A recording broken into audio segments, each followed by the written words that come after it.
Izgradnja nepostojeće džamije u Bihaću koštala je nevjerovatnih 940.000 maraka. Tako je barem pokazao posljednji revizorski izvještaj o decenijskoj izgradnji nikad izgrađenog vjerskog objekta. Nije loše. Pare se troše, a radovi stoje. Avdo Avdić.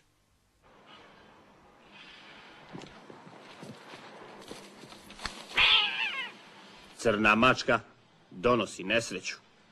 Pa je tako nesreću donijela i na temelje gradske džamije u Bihaću. Džamije izgrađene od poznatog bosansko-hercegovačkog građevinskog materijala, have. A pošto je hava skupa, džamija je prema revizorskom izvještaju koštala 1.000.000 maraka. Evo ja sam malo prije vidio izvod iz ovog izvještaja i vidio sam da je potrošeno 940.000 konvertibilnih maraka. Veći dio novca potrošen je na zemljište. 2 puta je mjereno, a 3 puta plaćeno. Oni su od općine kupili zemljište koje su prvi put kupili od osobe koja nije imala pravo da raspolaže tim zemljištem. Tako je i načelnik Lipovača konačno potvrdio ono što smo u 60 minuta u više navrata dokumentirali, da je za kupovinu već kupljenog otišlo 600.000 maraka. Uzalud. Mirsad Veladžić još uvijek ne želi priznati očigledan kriminal. Da li ona zemlja dolje, gdje su temelje gradske džamije, vrijedi 600.000 maraka? Neće ni biti toliko, niti to vrijedi, mislim. To je mali prostor, sad nije to ona površina koja je inače predviđena. Ali je novac očito bio predviđen. Općini je nedavno prebačeno 200.000 maraka. I to za istu parcelu koja je prije deceniju kupljena od Muje Topića. Nije mi to poznato, obzirom da je od Muje Topića kupljena kuća i neki pomoćni objekat koji je kasnije srušen i tih, nemojte li sad gledati konkretnu cifru, ali negdje cirka 450 kvadrata su se mogli prevesti to, dakle, kuća i kućište. Ovo ostalo je nacionalizovano općinsko i nije se moglo prevesti. Sve je međutim poznato revizorima. A od prošle sedmice i kantonalnoj tužiteljici Fadili Amidžić, kojoj je dostavljen ovaj izvještaj. Još uvijek o tome ništa ne mogu reći, ja sam pročitala, ali ne bi mogla o tome ništa reći, stvarno.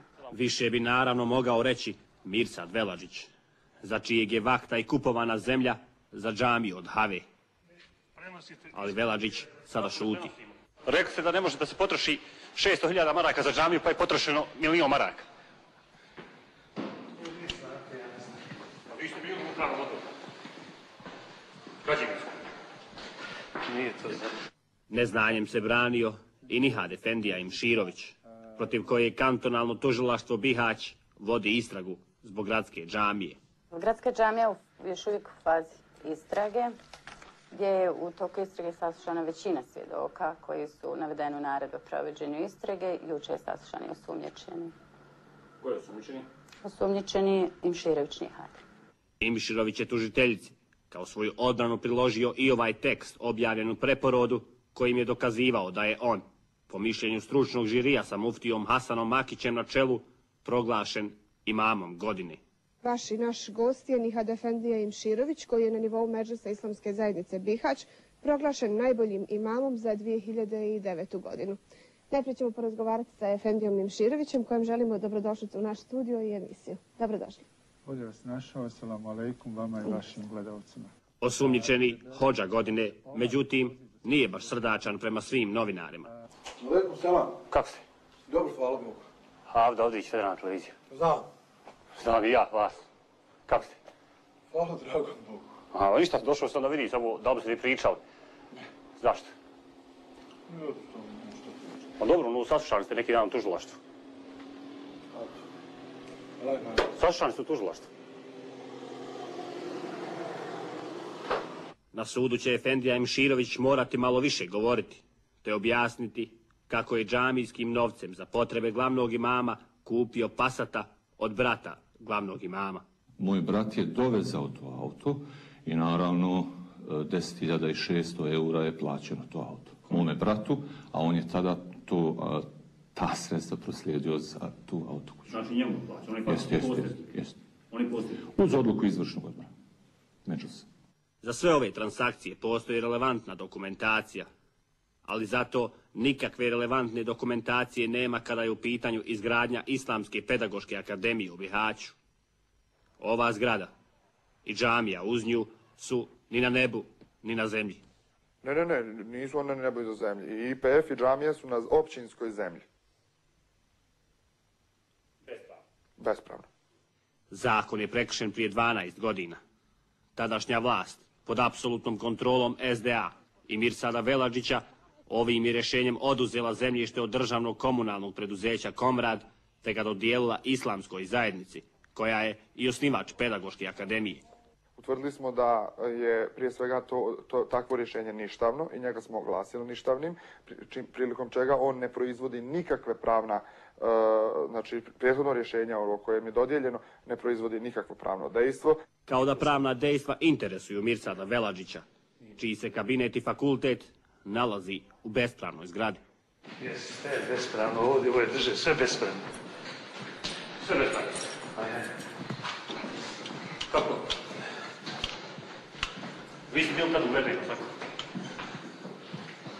Hoće biti srušeno ovo tad? Hoće. Ko će srušiti? Vi je rušite. Što vi? Ne znam zašto to radi. Pa bespravno izgrađeno. A to dole ljudi koji vam to mogu objasniti. Naravno, neće biti bespravno ukoliko akademija plati zemljište. Ako recimo uzmemo da je 10.000 kvadrata, neka je 100 maraka, to je već u startu 1.000.000, plus renta otprilike pola, tako da znači razgovaramo negdje o vrijednosti između 1.000.000 i 1.500.000 konvertibilnih maraka. To je sigurno preuveličana cifra. Ja mogu reći ovo samo, dakle, ljudi nam sa strane 6.000 km daleko dođu i naprave zgradu bez ikakvih uvjeta. Sad mi kao društvena zajednica, bilo da se radi o općini ili ne znam nijako mi već, ne možemo ponuditi mjesto gdje će on to uraditi. Pa šta onda mislimo šta ćemo sa ovim novim projektima koji trebaju da dođu ovdje? A šta ako traženi novac ne bude uplaćen? Onda ide po proceduri sve ono što ide i za svakog običnog čovjeka, za građana, a to je tretiranje takvog objekta kao bespravno izgrađenog i odnos prema takvom objektu kao bespravno izgrađenog. Kakav odnos? To je odnos koji je predviđen zakonom, a koji predviđa također i uklanjanje bespravno izgrađenog objekta. Dekan Štulanović ima jednu molbu. Zašto mislim ne bi kao društvena zajednica nam, koliko se god mogne, i oprostila od tih dugova i dugovanja? Dugovanja se po zakonu ne mogu halaliti. Ukoliko se naravno zakoni ne prilagode Islamskoj zajednici. Jer pod vodstvom Mustafe Cerića Islamska se zajednica nikome ne prilagođava. Kome ba da se mi prilagođavamo? Nek se oni nama prilagođavaju. Dosta je bilo našeg prilagođavanja. Sad je vrijeme da se oni nama prilagode.